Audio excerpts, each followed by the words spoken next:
சில பேத்துக்கு இரைச்சல் வரும்.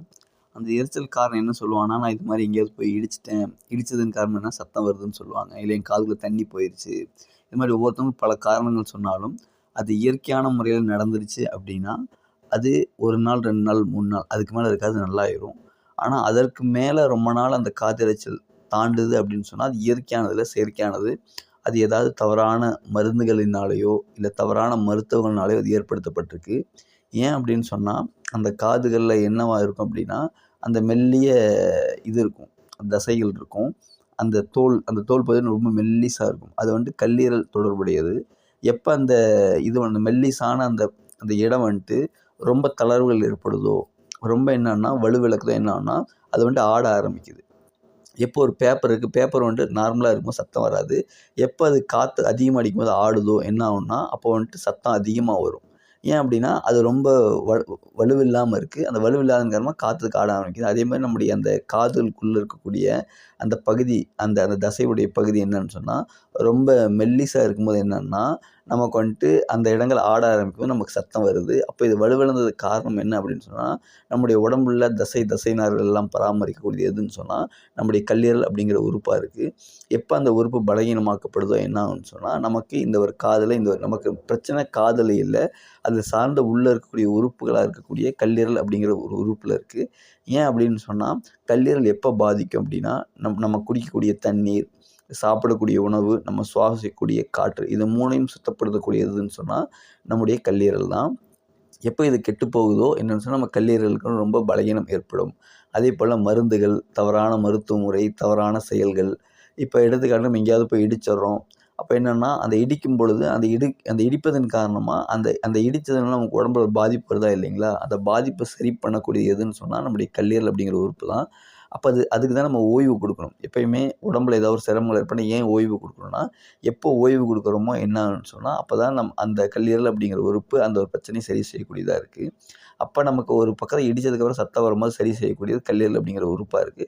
அது என்னன்னு சொன்னா, நம்ம ஓய்வு குடுக்கும்போது சரியான முறையில சரியாயிரும். அதே சமயம் என்னன்னு சொன்னா, நம்ம ஓய்வு குடுக்காம ஏதாவது தவறான ஒரு முறைகள் பின்பற்றுறோம். தவறான மருத்துவ முறைகளோ, மருந்துகளோ, இல்ல தவறான செயல்முறைகள் ஏதோ ஒண்ணு நம்ம செய்யணும் என்னன்னா, அந்த உறுப்பு இதாகுது.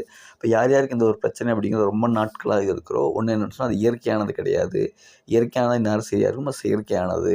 இப்ப இதுலேருந்து நம்ம வெளிய வரணும், குணமாகணும், எப்ப சரியாகும், எப்படி சரியாகும்னு நமக்கு தெரியாது. ஆனா, அதுக்கு உண்டான வழிமுறை என்னன்னு சொன்னா, பொதுவாவே உடம்புல எந்த சிரமங்கள் ஏற்பட்டாலும், நம்ம முதல்ல என்ன பண்ணணும் அப்படின்னு சொன்னா, நமக்கு பசி அப்படிங்கிறது இல்லாம போயிரும். ஏன்னா, நம்முடைய உடலுடைய இயக்க சக்தி அப்படிங்கிறது என்னன்னு சொன்னா, நோய் எதிர்ப்பு சக்தியா மாற்றப்பட்டுருச்சு. உடம்புல ஒரு காது வலியாக இருந்தாலும், காது எரிச்சலாக இருந்தாலும், காய்ச்சல், சளி, வாந்தி, பேதி, உடம்புல வலிகள் எதுவாக இருந்தாலும் என்னன்னு சொன்னா, அது நோயுடைய எதிர்ப்பு சக்தி. நம்முடைய இயக்க சக்தி அப்படிங்கிறது பசி அப்படிங்கிற ஒரு நிலை நார்மலா நம்ம இருப்போம். எப்போ ஒரு மனிதனுக்கு இந்த மாரி உடம்புல சிரமங்கள், பாதகங்கள் ஏற்படுதோ, அப்ப என்னன்னு சொன்னா, நமக்கு அந்த நோய் எதிர்ப்பு சக்தி அதிகமா இருக்கு. அப்ப என்னன்னா இயக்க சக்தி குறைவா இருக்கு. எப்ப இயக்க சக்தி குறைவா இருக்கோ, நமக்கு பசி அப்படிங்கிற உணர்வு இல்லாம இருக்கும். இப்ப யாருக்கு அந்த காது எரிச்சல் இருக்குதோ என்ன ஆகும்னா, அவங்களுக்கு பசி அப்படிங்கிறது சுத்தமாவே இருக்காது. தண்ணி தாகமும் இருக்காது. அப்ப என்னன்னா, இது நல்லாகுற வரைக்கும் நீங்க கவனிங்க. உங்க பசி, தாகம் இல்லாம இருக்கும். எப்ப இது நல்லாகுதோ, அப்போ உங்களுடைய பசி, தாகம் அப்படிங்கிறது இயற்கையாவே வரக்கூடியதா இருக்கு. எடுத்துக்காட்டுக்கு எனக்கு அப்படி தெரியல அப்படின்னு சொன்னா, காலை உணவு சாப்பிடாம இருங்க. சாப்பிடாம இருந்து பாருங்க என்னன்னு சொன்னா, அ அ ஒன் ஒன் பசிக்கிற மாதிரி இருக்கும் காலை. ஆனா காலையில நீங்க சாப்பிடக்கூடாதுன்னு நீங்க முடிவு எடுத்திருந்தீங்கன்னு சொன்னா, அப்போ உங்களுக்கு மதிய நேரம் வரும்போது என்னன்னு சொன்னா, பசி இருக்காது. ஏன் அப்படின்னா, அந்த காலையில வந்தக்கூடிய பசிங்கிறது பொய்யான பசியின் காரணமாக பொய் அப்படிங்கிறது என்னன்னு சொன்னா, கொஞ்ச நேரத்தில மாறிரும். இப்போ உண்மையான பசிங்கிறது மதியானம் தெரியும். இப்போ மதியானம் பசி இருக்காது. அப்போ மாலை பாருங்க, மாலையும் பசி இருக்காது. அப்ப என்னன்னா, இந்த மாரி நீங்க இருக்கும்பொழுது உங்களுடைய வலிகள் என்னன்னா குறைய ஆரம்பிக்கும். அந்த இரைச்சல் குறைய ஆரம்பிக்கும். அப்ப நீங்க தெரிஞ்சுக்கலாம். என்னன்னா, நம்ம ஓய்வு அப்படிங்கிறது உடம்புக்கு குடுக்க ஆரம்பிக்கிறோம், அப்ப அது சரியாக ஆரம்பிக்குது. நம்ம என்ன பண்றோம் அப்படின்னா, நமக்கு இது ஒரு பிரச்சனை வந்தப்ப நம்ம ஓய்வு குடுக்கல.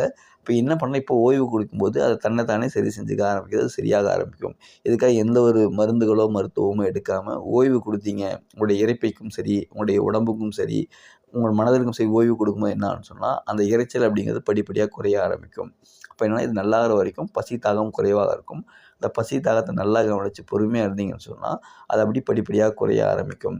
அப்ப என்னன்னா, இது நல்லாகுற வரைக்கும் என்னன்னு சொன்னா, ஒரு வேளைக்கு நான் 3 வேளை சாப்பிடுறேன் அப்படின்னா, அந்த 3 வேளை 2 வேளையா மாத்துங்க. இல்ல நான் 2 வேளை தான் சாப்பிடுறேன் அப்படின்னா, ஒரு வேளை என்னன்னு சொன்னா, எளிமையா செரிமானமாகக்கூடிய உணவா எடுத்துட்டு, 1 நேரம் மட்டும் நீங்க சாப்பிடுற மாரி சாப்பிட்டுக்கங்க.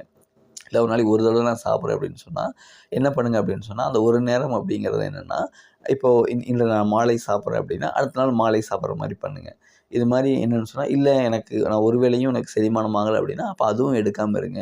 இப்போ என்னென்னா, பசிச்சா தான் சாப்பிட்ணும், தாகம் எடுத்தால் தான் தண்ணி குடிக்கணும். ஒரு நாளைக்கு இவ்வளோ தண்ணி குடிக்கணும், இவ்வளோ சாப்பிடணும் அப்படிங்கிறது அளவு கிடையாது.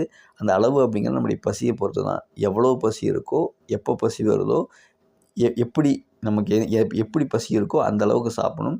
எவ்வளோ பசி இருக்கோ அவ்வளோதான் சாப்பிடணும். அளவு கணக்கு கிடையாது. எவ்வளோ தண்ணி தாகுதோ அவ்வளோ தண்ணி குடிக்கணும். ஆனால் பொதுவாகவே இந்த மாதிரி உடல்நிலை நமக்கு பாதங்கள் ஏற்படும் பொழுது, நம்ம கஷ்டங்கள் ஏற்படும்னா பசி, தாகம் அப்படிங்கிறது இல்லாமல் போயிடும். நம்மளால் அதை உணரக்கூடிய முடியாத நிலையில் இருப்பதன் காரணம் என்னென்னு சொன்னால், நம்ம ஒரு நேரம் பசியை தள்ளிப்படும்போது, அந்த தள்ளிப்படமும் என்னென்னு சொன்னால் நமக்கு வந்து உண்மையான நிலை காணப்படும். அப்போ இது வந்து என்ன தெரியுது அப்படின்னு சொன்னால், ஓய்வு அப்படிங்கிறது கொடுத்தீங்கன்னு சொன்னால் இது ஒவ்வொன்றும் சரியாகும். எப்போ சரியாகும், எப்பொழுது சரியாகும் நமக்கு தெரியாது. நம்ம வேலை என்ன அப்படின்னு சொன்னால், அதற்காக நம்ம என்ன பண்ணுறோம், நேரம் கொடுக்கும் பொழுது தன்னைத்தானே அதை சரி செஞ்சுக்கும். இப்போ ஒரு பொருளில் இப்போ வண்டியில் வந்து சத்தம் வருதுங்க. அந்த வண்டிக்கு நம்ம தான் வந்துட்டு ஒரு மெக்கானிக் ஷாப்பில் போய் சரி பண்ணணும், நம்மளே சரி பண்ணணும். இல்லை அந்த பொருளை மாற்றணும். ஆனால் உடம்புக்கு அப்படிங்கிறது நம்ம என்னென்னு சொன்னால், அதுக்கு உயிர் இருக்குது. தன்னைத்தானே சரி செஞ்சுக்கொள்ளும். நம்ம செய்ய வேண்டியதில் என்ன அப்படின்னு சொன்னால், அதுக்கு உண்டான ஓய்வு. ஓய்வு அப்படிங்கிறது உடம்புக்கு மட்டும் இல்லாமல் என்னென்னு சொன்னால், நம்முடைய இரைப்பைக்கும், நம்முடைய சிந்தனைக்கும், நம்முடைய மனதிற்கும் ஓய்வு கொடுக்கும். என்னென்னா தன்னைத்தானே சரி செஞ்சுக்க ஆரம்பிக்கும். நன்றி.